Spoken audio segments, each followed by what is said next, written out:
আজ দেখাবো তড়কা রান্না। তার জন্য 5 ঘন্টা আগে থেকে ভিজিয়ে রেখেছি রাজমা, ছোলার ডাল, মুগ কড়াই। চলো এগুলো সেদ্ধ করে নেওয়া যাক।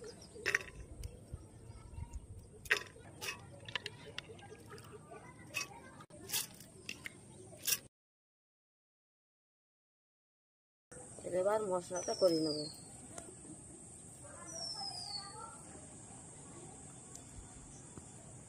ছোট করে কেটে রাখা রসুনটা দিয়ে নেব। একটু গরম মশলা, জিরে, গোটা জিরে আর পেঁয়াজ কুচিয়ে রাখা, কাঁচা লঙ্কা কুচিয়ে রাখা। এবার টমেটোগুলো দিয়ে দেবো আদা বাটা, দিয়ে দেবো লঙ্কা গুঁড়ো, হলুদ গুঁড়ো, গুঁড়ো মশলা, নুন।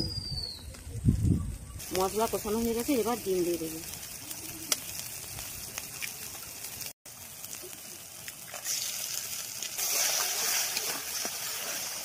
আর সিদ্ধ করে রাখা ডালগুলো দিয়ে দেবো।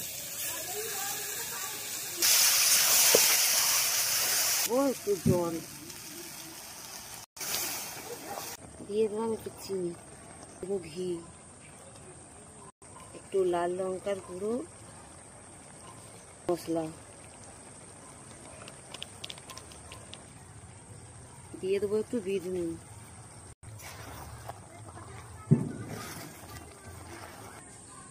চলো তড়কা তৈরি হয়ে গেছে, এবার নামিয়ে নেবো। এইভাবে তোমরাও তড়কা বানিয়ে দেখবে, খেতে খুব ভালো লেগেছে। ভিডিওটা কেমন লাগলো অবশ্যই জানাবে।